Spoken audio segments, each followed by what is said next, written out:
Hour casuarina tree, আমাদের ঝাউ গাছ, তরু দত্ত। ফুল নেম তরুলতা দত্ত। এখানে কবি তরু দত্ত তার নিজেদের বাগানের একটি ঝাউ গাছকে নিয়ে এই পোয়েমটি লিখেছেন। Type an autobiographical poem, published in 1881। Source, পোয়েমটার উৎস কি? Ancient ballads and legends of Hindustan. Rhyme scheme, ছন্দ, প্রতিটি স্ট্যাঞ্জায় ছন্দ আছে ABBA CDDC EEE। কি করে এটা হলো?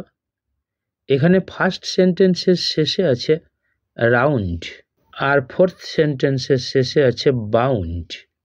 এই দুটো একই ছন্দ, তাই এ দেয়া হলো।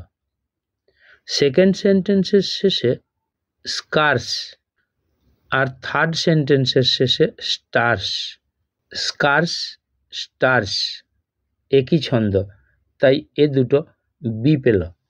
পরের 4 লাইনে প্রথমে রয়েছে গ্যালান্টলি আর শেষে রয়েছে বি, এই দুটো সি ছন্দ পেল।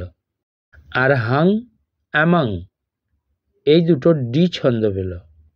ওভারফ্লোজ, ক্লোজ, রিপোজ এই তিনটেকে ই বসিয়ে দেওয়া হলো।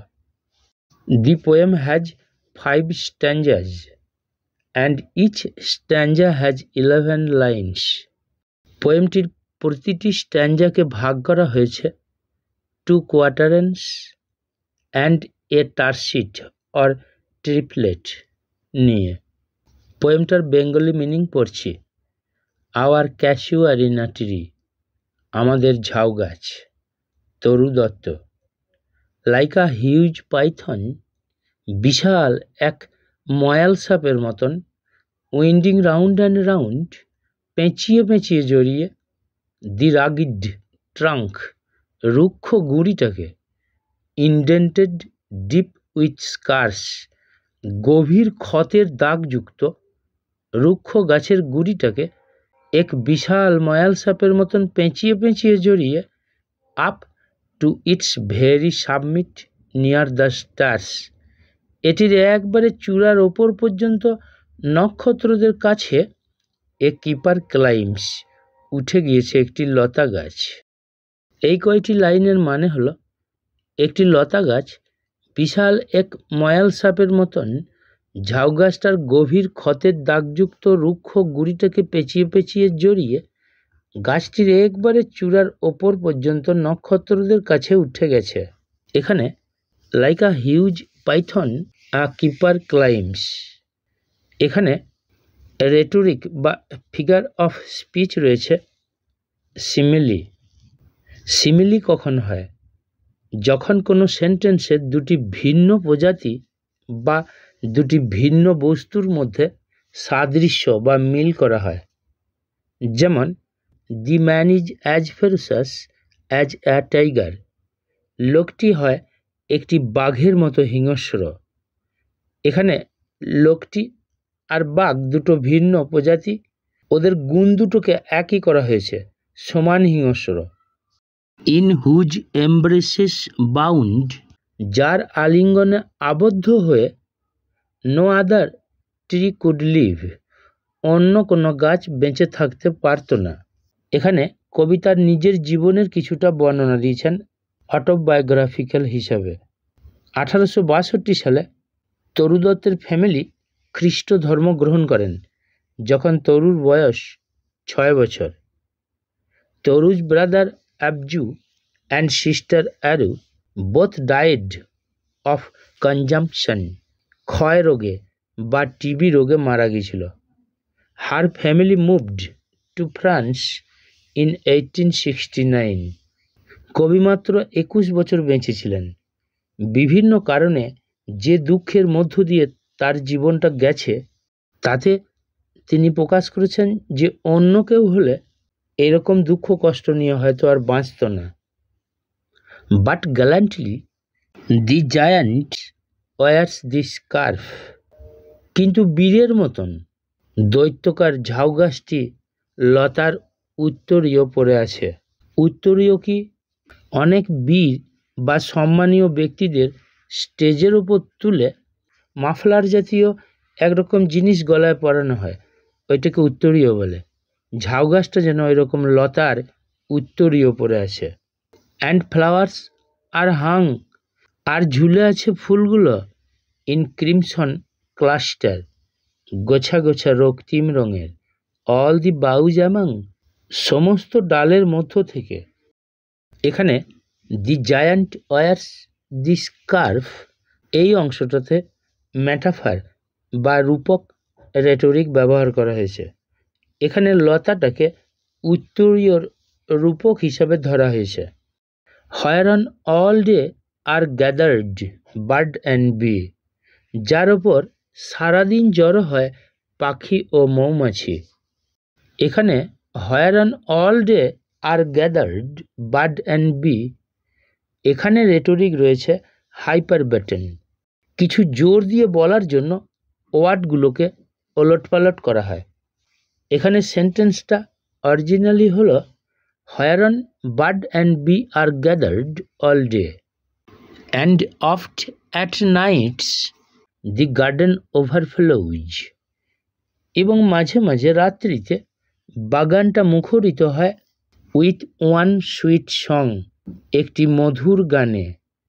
That seems to have no close, যেটার মনে হয় কোনো অন্ত নেই বা শেষ নেই। Sang darkling from our tree, অন্ধকারে ধ্বনিত হয় আমাদের গাছটা থেকে। হোয়াইল মেন রিপোজ, ঠিক যখন মানুষ বিশ্রাম নেয়। এখানে মেন অর্থাৎ কবির বাড়ির পুরুষ মানুষরা তাড়াতাড়ি শুয়ে পড়ত এবং মহিলারা একটু রাত পর্যন্ত জেগে বিভিন্ন রকম কাজকর্ম গুছিয়ে নিত, এইটা বোঝানো হয়েছে। প্রথম স্তবকে কবি তাদের নিজেদের বাগানের একটি ঝাউ গাছের বর্ণনা দিয়েছেন। কবির মনে পড়ে একটি লতা গাছ, ঝাউ গাছটার গুঁড়িটাকে এক ময়াল সাপের মতন পেঁচিয়ে পেঁচিয়ে জড়িয়ে উঠে গিয়েছে গাছটির একবারে চূড়া পর্যন্ত, প্রায় নক্ষত্রদের কাছে, এবং এই লতা গাছের কঠিন আলিঙ্গনে গাছটির কাণ্ডে গভীর দাগযুক্ত ক্ষত সৃষ্টি হয়েছে। অন্য কোনো গাছ হলে এইরকম লতার আলিঙ্গনে আবদ্ধ হয়ে বেঁচে থাকতে পারত না, কিন্তু দৈত্যকার ঝাউ গাছটি বীরের মতন লতার উত্তরীয় পড়ে আছে, আর সমস্ত ডালের মধ্য থেকে গোছা গোছা রক্তিম রঙের ফুল ঝুলে আছে। এই ফুলগুলো লতা গাছটার। এই ঝাউ গাছে সারাদিন জড়ো হয় কত পাখি ও মৌমাছি, এবং মাঝে মধ্যে রাত্রিতে বাগান প্লাবিত করে ভেসে আসে একটি একটানা মধুর গান, যেটার মনে হয় না কোনো শেষ আছে। সেই গান অন্ধকারে ধ্বনিত হয়, মানুষ গান শুনতে শুনতে বিশ্রাম নেয়। এবার second stanza. When first my casement is wide open thrown, যখন প্রথমবার আমার জানালাটা উন্মুক্ত করে খুলি, অ্যাট ডন, ভোরে বা সকালে, মাই আইজ ডিলাইটেড অন ইট রেস্ট, আমার চোখ দুটি জুড়িয়ে যায় এটার ওপর দৃষ্টি পড়ে, মানে গাছটির ওপর দৃষ্টি পড়ে।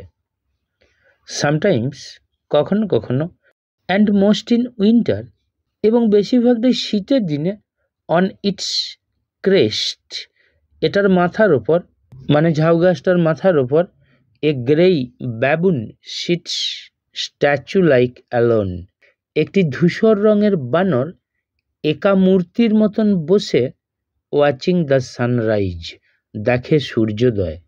হোয়াইল অন লোয়ার বাউজ, ঠিক যখন নিচের ডালগুলোতে, his puny offspring leap about and play, তার ছোট্ট শাবকটা বা বাচ্চাটা লাফালাফি করে এবং খেলে বেড়ায়।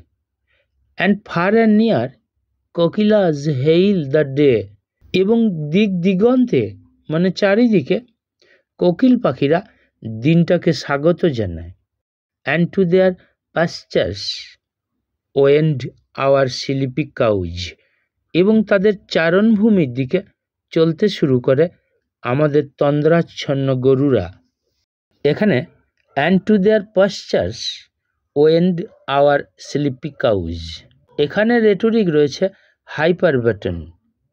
কিছু জোর দিয়ে বলার জন্য ওয়ার্ডগুলো ওলটপালট করা হয়। এখানে সেন্টেন্সটা originally and our sleepy cows wend to their pastures and in the shadow on the broad tank caste.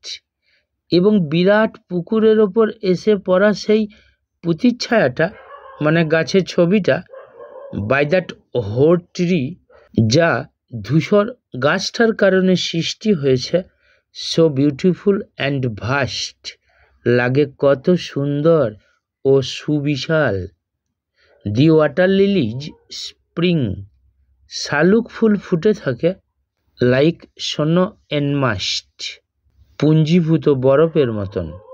মানে পুকুরে অনেক শালুক ফুল এক জায়গায় ফোটে, সেটা শীতপ্রধান দেশে কোনো স্থানে থক থক বরফ পড়ে থাকার মতন সাদা লাগে। এখানে একটা রেটরিক রয়েছে, the water lilies spring like snow enmassed. এখানে সিমিলি ইউজ করা হয়েছে। সিমিলি হলো যখন কোনো সেন্টেন্সে দুটি ভিন্ন প্রজাতি বা বস্তুর মধ্যে সাদৃশ্য বা মিল করা হয়। যেমন, সে বিড়ালের মতো চুপি চুপি যায়। দুটো ভিন্ন প্রজাতি, বিড়াল আর সে, কিন্তু যাওয়াটা একই দেখানো হয়েছে। লোকটির গায়ে সিংহের মতন ক্ষমতা। লোকটি আর সিংহ দুটি ভিন্ন প্রজাতি, কিন্তু ক্ষমতায় একই দেখানো হয়েছে। এই স্ট্যাঞ্জাটার মানে দ্বিতীয় স্তবকে কবি তার জন্মস্থানের একটি ভোরের দৃশ্য বর্ণনা দিয়েছেন, যে দৃশ্য তাকে আনন্দ দিত। ভোর হলে যখন প্রথমবার কবি জানলা উন্মুক্ত করে খুলে ঝাউগাছটির ওপর দৃষ্টি দিতেন, তার চোখ দুটি জুড়িয়ে যেত। কখনো কখনো, মূলত শীতের দিনে, কবি দেখতে পেতেন গাছটির মাথার ওপর একটি ধূসর রঙের বানর মূর্তির মতন বসে সূর্যোদয় দেখছে, আর নিচের ডালগুলোতে তার ছোট্ট শাবক লাফালাফি করে খেলে বেড়াচ্ছে। চারিদিকে কোকিল পাখিরা দিনটিকে স্বাগত জানাচ্ছে। সকাল হওয়ার সাথে সাথে তন্দ্রাচ্ছন্ন গরুরা তাদের চারণভূমির দিকে যেতে শুরু করে। বিরাট পুকুরের ওপর পড়া ধূসর ঝাউগাছের প্রতিচ্ছবিটা দেখতে কত সুন্দর ও সুবিশাল লাগে। পুকুরে শালুক ফুল ফোটে পুঞ্জীভূত বরফের মতন। Third stanza, but not because of its magnificence, তবে শুধু এটার সৌন্দর্যের কারণেই নয়। Dear is the casuarina to my soul, ঝাউগাছটা আমার হৃদয়ে এত আপন। Beneath it we have played, এটার নিচে আমরা খেলেছি। দো ইয়ার্স মে রোল, যদিও বহুকাল কেটে গিয়েছে। ও সুইট কম্পেনিয়নস, ও আমার প্রিয় সঙ্গীরা, মানে ভাই বোনরা। লাভড উইথ লাভ ইন্টেন্স, মনের গভীর থেকে ভালোবাসতাম। For your sakes shall the tree be ever dear, তোমাদের জন্যই এই গাছ আমার কাছে চিরদিন প্রিয় হয়ে থাকবে। ব্লেন্ড উইথ ইয়োর ইমেজেস, তোমাদের ছবির সাথে জড়িত হয়ে। ইট শ্যাল অ্যারাইজ, এটা মানে ঝাউ গাছটা ভেসে উঠবে। ইন মেমোরি, আমার স্মৃতিতে। Till the hot tears blind mine eyes, যতক্ষণ না পর্যন্ত উষ্ণ অশ্রু জল আমার চোখ ঝাপসা করে দেয়। What is that dirge like murmur that I hear, শোক গাথার মতন, মানে দুঃখের গানের মতন ওই কি এক মর্মরধ্বনি আমি শুনতে পাই। Like the sea breaking on a shingle beach, অমসৃণ নুড়ি পাথর ভূমিতে সমুদ্রের ঢেউয়ের আছড়ে পড়ার মতন। It is the tree's lament, এটা হলো ওই গাছের কান্না। অ্যান্ড ইরি স্পিচ, এক ভুতুরে প্রলাপের মতন। That haply to the unknown land may reach, যা হয়তো হঠাৎ সেই অজানা দেশে পৌঁছে যায়। কবি ভুতুড়ে প্রলাপ বলেছেন, কারণ ওই গাছের মর্মরধ্বনি তার মাতৃভূমি থেকে সুদূর ফ্রান্স বা ইটালিতে তার কাছে যেন পৌঁছে যায়। তৃতীয় স্তবকে কবি বলেছেন যে ঝাউ গাছটি কবির অত্যন্ত প্রিয়, শুধুমাত্র এটার সৌন্দর্যের কারণেই নয়। ঝাউ গাছটা তার হৃদয়ের এত আপন হয়েছে কারণ এর নিচে তারা ভাই বোনেরা মিলে খেলা করেছেন। তারপর অনেক বছর পেরিয়ে গেছে, সেই সব সঙ্গীদের নিয়ে অতীত স্মৃতি কবির স্মরণে আসে। তাদের স্মৃতির সাথে মিশে গাছটির চিত্র কবির হৃদয়ে জেগে থাকে এবং তার চোখকে অশ্রুসিক্ত করে। কবি দূরদেশ থেকেই যেন শুনতে পান সেই গাছের কান্নার ভুতুড়ে শব্দ, যেন সমুদ্রের তরঙ্গের মতন আছড়ে পড়ে তার সেই অজানা অপরিচিত দেশে।